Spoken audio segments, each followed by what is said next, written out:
Hello friends, welcome back to my YouTube channel. Uh, this would be a continuation of my discussion on molecular diffusion in fluids. So far I have made 9 videos on this topic, and therefore it will be the 10th video, 10th part of my discussion on molecular diffusion. And this will be a part of or this discussion is concerned with molecular diffusion in binary gas mixtures. And today I will discuss one numerical that is based on molecular diffusion through binary gas mixtures. All the relevant videos I have made a playlist of those videos, and link to that playlist, it is available in the description section. So we will be discussing a numerical example that is based on molecular diffusion in a binary gas mixture. So let us begin the discussion. Okay, to begin with, let us look at the numerical statement. In an oxygen-nitrogen gas mixture at 1 standard atmosphere, 25 degrees Celsius, the concentration of oxygen at two planes, 2 millimeter apart, are 10% volume and 20% volume respectively. Calculate the flux of diffusion of oxygen for the case where nitrogen is considered to be non-diffusing, and the second case is there is equimolar counter diffusion of the two gases. The diffusivity of oxygen in nitrogen at 1 standard atmosphere, it is given. It is 1.81 into 10 to the power minus 5 meters square per second. So you have a mixture of oxygen and nitrogen, and the mixture is at 1 standard atmosphere and 25 degrees Celsius.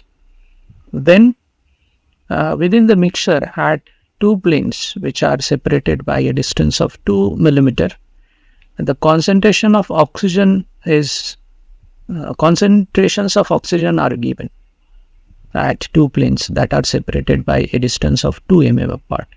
These concentrations are 10% volume of oxygen and 20% volume of oxygen. So at one plane, the concentration is 10% volume oxygen and 90% volume nitrogen, and at the other plane the concentration of oxygen is 20% volume and 80% volume of nitrogen. We are supposed to find the diffusion flux of diffusion of oxygen for these two cases. One is nitrogen is considered to be non-diffusing, and the second is there is equimolar counter diffusion of the two gases. The diffusivity of oxygen or diffusion coefficient of oxygen in nitrogen at 1 standard atmosphere, it is given to us. It is 1.81 into 10 to the power minus 5 meters square per second. Let us move ahead. Let us first note down the given data. So there is molecular diffusion in a binary gas mixture. And the two gases are oxygen, we are going to denote it by A, and then nitrogen, we are going to denote it by B. So I will show the two planes which are separated by a distance of 2 mm. We are pictorially representing the phenomenon. Then at one plane, the concentration of A is 20% volume. That means at this plane, the concentration of nitrogen, that is B, it is 80% by volume.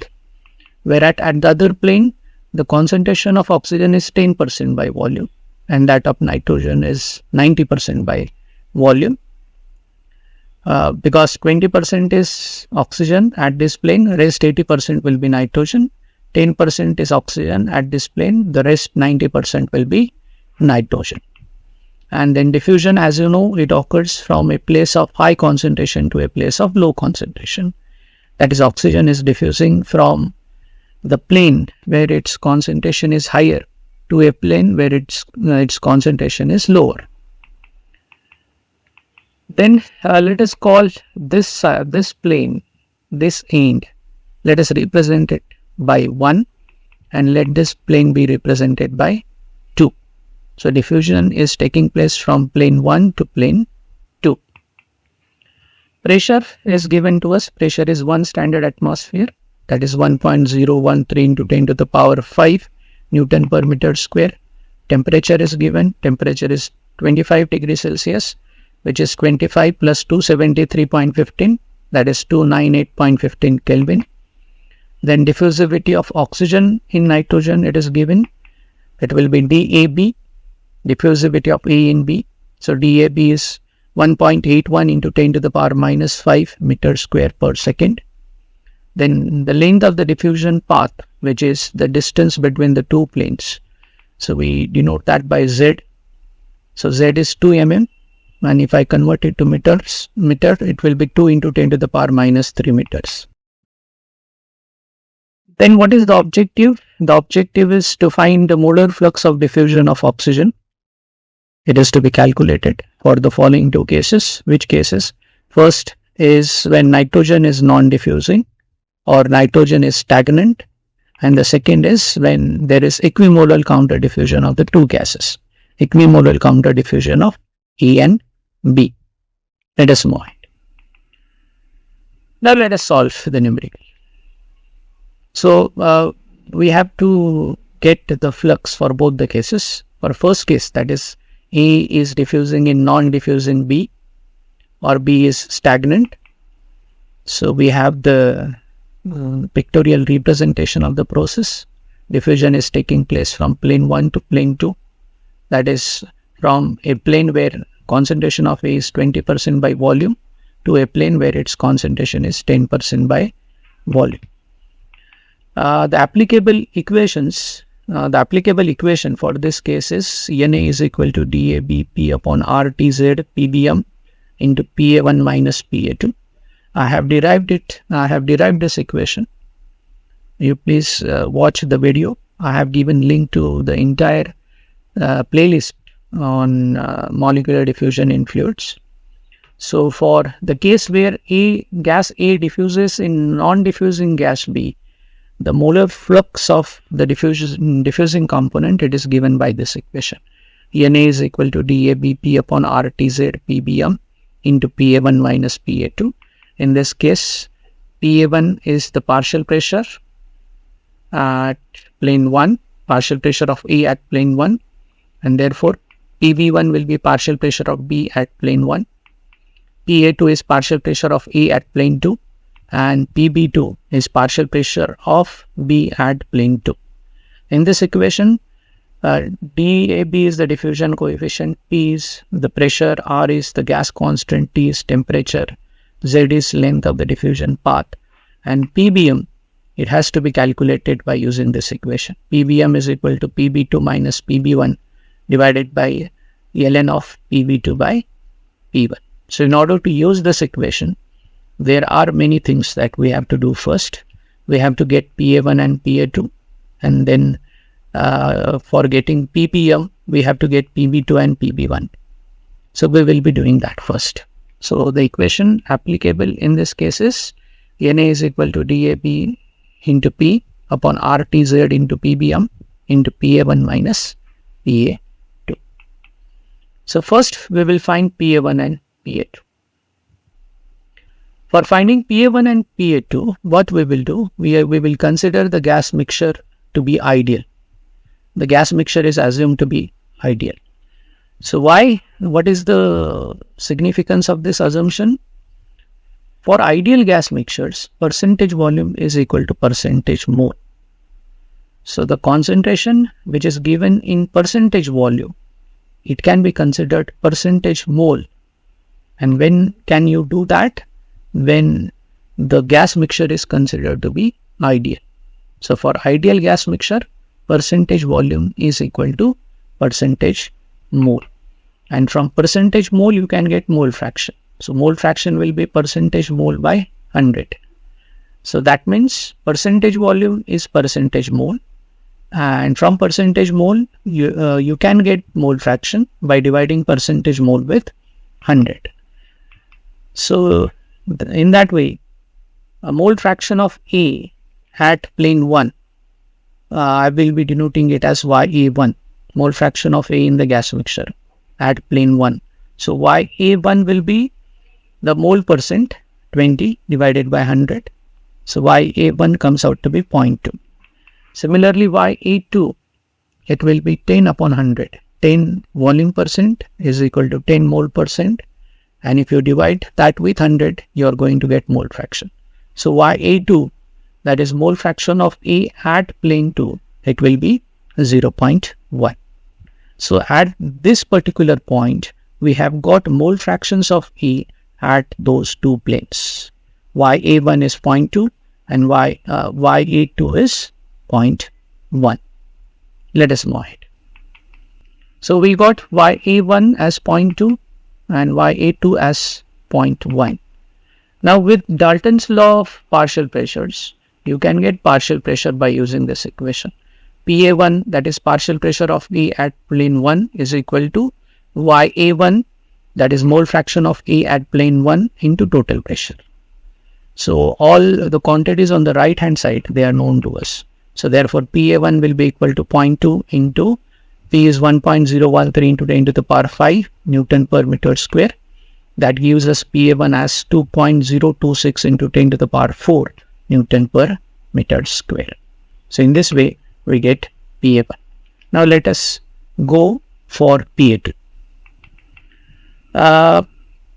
Again, if you apply Dalton's law of partial pressure at plane 2, so partial pressure at plane 2, partial pressure of A at plane 2, that is PA2, it will be equal to YA2, mole fraction of A at plane 2 into total pressure. So that is PA2 will be equal to 0.1 into total pressure is 1.013 into 10 to the power 5.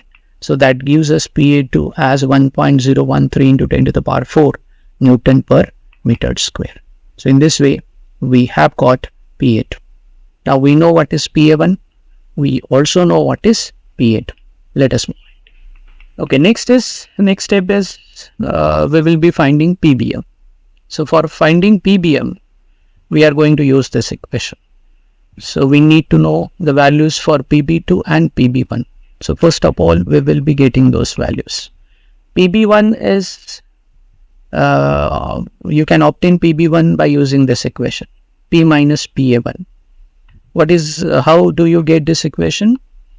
Because at plane 1, the sum of the partial pressures of the two components, that is PA1 and PB1, this is equal to total pressure. So from this equation, PB1 will be equal to P minus PA1, and that is what that is the equation that we get. PB1 is equal to P minus PA1. Now P total pressure is known to us. It is 1.013 into 10 to the power 5 Newton per meter square. PA1 we have calculated it earlier. It is 2.026 into 10 to the power 4 Newton per meter square. Therefore PB1 will be equal to 1.013 into 10 to the power 5 minus 2.026 into 10 to the power 4. That gives us PB1 as 8.104 into 10 to the power 4 Newton per meters square. So in this way, we get the value for PB1. Next, we are going to get value for PB2. Then let us get PB2. Again, we have the same logic, or you can say same steps involved. So at plane 2, the sum of the partial pressures of the two components, PA2 plus PB2, is equal to total pressure. So that is PB2 in this case is P minus P8. Total pressure is 1.013 into 10 to the power 5 Newton per meter square. P82, we got it. It is 1.013 into 10 to the power 4 Newton per meter square. Therefore, PP2 will be equal to 1.013 into 10 to the power 5 minus 1.013 into 10 to the power 4. That gives us PB2 as 9.117 into 10 to the power 4 Newton per meter square. So in this way, we have got PB2. Now PB1 is known to us, PB2 is known to us. We are now going to calculate PBM. Let us move on. Now PB1 we got, it is 8.104 into 10 to the power 4 Newton per meter square, and PB2 it is 9.117 into 10 to the power 4 Newton per meter square. So therefore PBM will be equal to PB2. PBM is given by this equation, PB2 minus PB1 divided by ln of PB2 by PB1. So that is PBM will be equal to 9.117 into 10 to the power 4 minus 8.104 into 10 to the power 4 divided by ln of 9.117 into 10 to the power 4 divided by 8.104 into 10 to the power 4. Now let us continue with this equation. So PBM will be equal to, we have this equation, we got it earlier, 9.117 into 10 to the power 4 minus 8.104 into 10 to the power 4 divided by ln of 9.117 into 10 to the power 4 divided by 8.104 into 10 to the power 4. So that is PBM is equal to 1.013 into 10 to the power 4. This difference is 1.013 into 10 to the power 4, and this division is 1.125. So PBM is 1.013 into 10 to the power 4 divided by ln of 1.125. That is PBM is equal to 1.013 into 10 to the power 4 divided by ln of 1.125 is 0.1178. That gives us PBM as 8.601 into 10 to the power 4 Newton per meter square. So in this way, we have got the value for PBM. So after getting PBM, now we can directly go for calculating NA. So finding NA. So for that, we are going to use this equation. NA is equal to DAB P upon RTZ PBM into PA1 minus PA2. So DAB, it is given to us, it is 1.81 into 10 to the power minus 5 meter square per second. Total pressure is 1.013 into 10 to the power 5 Newton per meter square. R is, we are going to use this value of R. There are many values for R, but in my calculation, I am going to use this value of R. So when I use R is equal to 8314, then its units are Newton per meter square, that is Pascal, Newton per meter square into meter cube per kilomole per Kelvin. That is, in this case, unit for pressure is Newton per meter square, unit for volume is meter cube, unit for amount of substance is kilomole, and unit for temperature is Kelvin. So accordingly, I will have to maintain these units while using this equation. So you can use a different value for R because it has different values. Accordingly, the units will be different. So in my calculation, I am going to use R as 8314 Newton per meter square into meter cube per kilomole per Kelvin. Then temperature, it is given 298.15 Kelvin. The length of the diffusion path, it is given, it is 2 into 10 to the power minus 3 meter. Then PPM, we calculated it, it is 8.601 into 10 to the power 4 Newton per meter square. PA1 is 2.206 into 10 to the power 4 Newton per meter square. PA2 is 1.103 into 10 to the power 4 Newton per meter square. Now you just have to put these values in the equation and get the value of NA. Let us move on. So now NA is DABP upon RTZ into PBM into PA1 minus PA2. So NA is equal to, I will be using the values. DAB is 1.81 into 10 to the power minus 5. P is 1.013 into 10 to the power 5. R is 8314. T is 298.15. Z is 2 into 10 to the power minus 3. PBM is 8.601 into 10 to the power 4 into PA1 is 2.206 into 10 to the power 4 and PA2 is 1.103 into 10 to the power 4. So that gives us NA as 1.83 divided by 4.26 into 10 to the power 8 into 1.103 into 10 to the power 4. So this multiplication it is 1.83.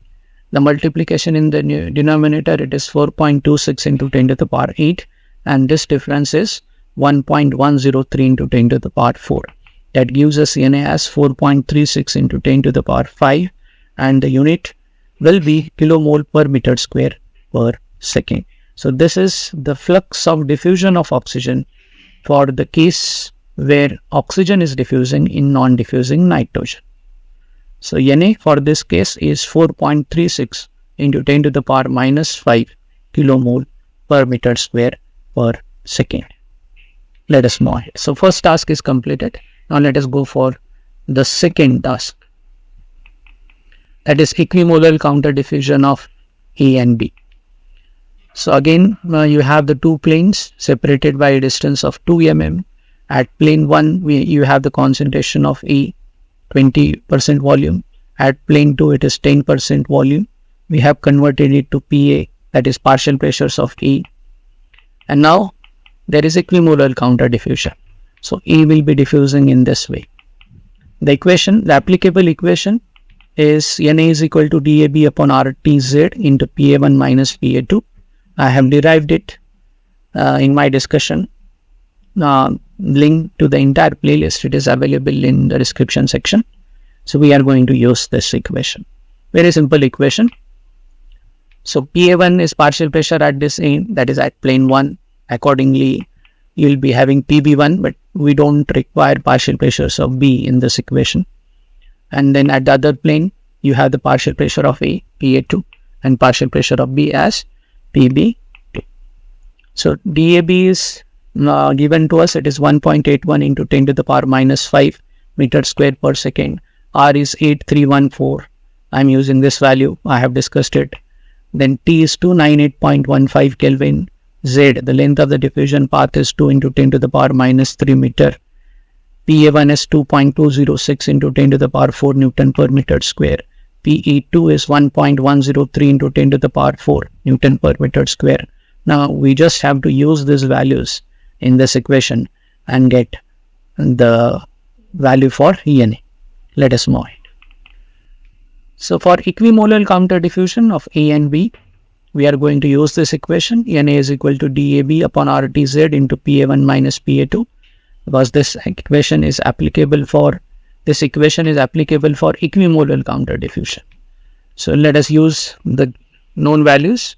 So Na will be equal to 1.81 into 10 to the power minus 5 divided by 8314 into 298.15 into 2 into 10 to the power minus 3. I have substituted the values into 2.206 into 10 to the power minus 4 minus 1.103 into 10 to the power 2.206 into 10 to the power 4 minus 1.103 into 10 to the power 4. So that is, you have 1.81 into 10 to the power minus 5, and this multiplication in the denominator is 4.96 into 10 to the power 3, and then this difference is 1.013 into 10 to the power 4. So 1.81 into 10 to the power minus 5 divided by 4.96 into 10 to the power 3 into 1.013 into 10 to the power 4. That gives us Na as 3.70 into 10 to the power minus 5 kilomole per meter square per second. So the diffusion flux for oxygen when there is equimolar counter diffusion of A and B, it is 3.70 into 10 to the power minus 5 kilomole per meter square per second. So with this, we have got the answer to the second question, and that completes our solution.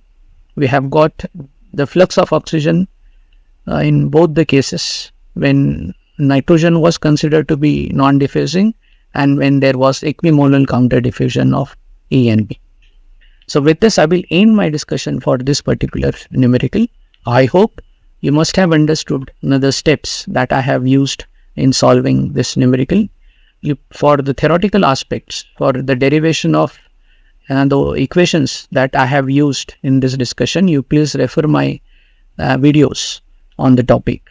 The link to the entire playlist is available in the description section.